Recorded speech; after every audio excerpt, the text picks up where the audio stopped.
your TV library. This episode focuses on the work of Christian Eggman, who was a Dutch physician and physicist, and of the works of Polish biochemist Casimir Funk. Now, we will learn what way their work and their discoveries on the disease beriberi was linked and how that opened up the world of dietetics. Christian Eggman was born in 1858 in the Netherlands. His medical career quickly developed from graduating from the military academy at the University of Amsterdam, and then he moved to Indonesia in 1883, where he became a medical officer and served in the southern coast of Java. Unfortunately, it was there that he fell ill with malaria and was forced to return to Europe just 2 years later. Now, it was this disease that he contracted that became the focus of his career later on. So, let's continue. On his return to Europe, Eggman worked in Amsterdam in the laboratory of E. Foster. It was then that he began working under Robert Koch in the Berlin Bacteriological Laboratory. It was at that time that another scientist, Peckel Herring, requested his cooperation in the creation of a medical laboratory in Batavia in Java to study the disease beriberi. Beriberi is a disease that affects the nervous system. Now, this is caused by a vitamin B1 deficiency, and it was Christian Eggman who was awarded with the Nobel Prize in 1929 for his discovery of the anti-neuritic vitamin. So the question is, how did he discover the cure? Well, he discovered it by what we refer to today as a large-scale study that was conducted in an advanced training in Germany. It was this study that Koch had identified bacteria such as being the cause of tuberculosis and of cholera, and Eggman was convinced that beriberi was also caused by germs. In the state of Java, Eggman conducted his experiments in a prison population of the island, which amounted to about approximately 280,000 prisoners. And as part of his experiments, he ordered for some of the prisoners to be fed on white rice, others to be fed on brown rice, and some other prisoners to be fed with a mixture of the two. Now, he then tracked the records on the reports of beriberi incidences amongst the prisoners. In addition to that, factors relevant like the hygiene conditions and ventilation, which would most certainly have affected the experiment, were ruled out. Eggman concluded that prisoners who lived on a diet of white rice were considerably affected by the disease beriberi. But what caused the effect?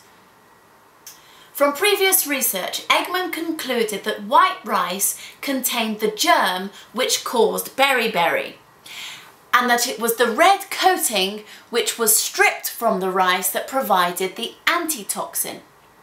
And it is this point that is vital in the understanding of why successful experiments can lead to the wrong conclusions.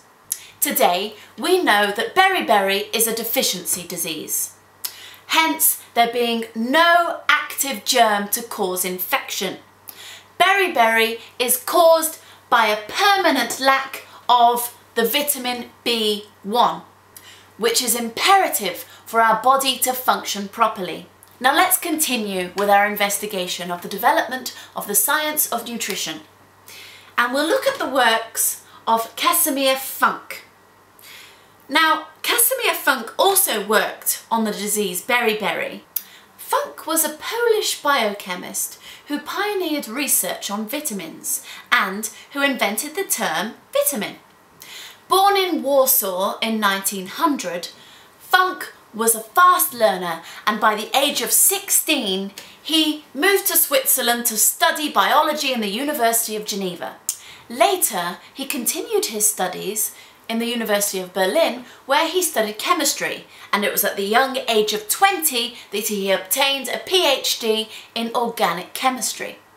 In 1910, he became associated with the Joseph Lister Institution of London for Preventative Medicine, where he conducted research into the cause of beriberi. Funk's investigations suggested that even a very small lack of vitamins could cause diseases such as beriberi, inflammatory problems, polynevritis, edema, and digestive disorders. Now, he called these diseases avitaminosis. During World War I, Funk emigrated to the United States, where he conducted his research on the use of vitamins for medical purposes. His work for private companies and at Columbia University brought him great wealth, but it did not, however, allow him to have the creative freedom that he wished for in the scientific world. So just 3 years later, Funk returned back to Poland. He became the head of department in biochemistry in the State Institute of Hygiene in Warsaw. That is where he remained until 1927. Now, it was under his leadership that this institution expanded to become an important research centre. When World War II broke out, Funk returned to the United States, where he remained until the end of his life. Now, he worked in New York for the American Society for Nutrition. Funk also conducted research on the possible therapeutic use of sex hormones, insulin, and liver extracts. Funk distinguished the vitamins already discovered by contemporary researchers by stating which disease they would cure, i.e. today vitamin C would have been the cure for scurvy, vitamin B would be the cure for beriberi, and so on. Funk made the connection of how diseases such as scurvy and beriberi and many more were linked to an unvarying diet for long periods of time, and how the deficiency of substances in the body can lead to serious diseases, since the balance of vitamins is necessary for a healthy metabolism. It is quite clear that Eggman and Funk made invaluable contributions to medicine, and that they set an inspirational example to the world of science. Now that's all we have time for today. See you next time.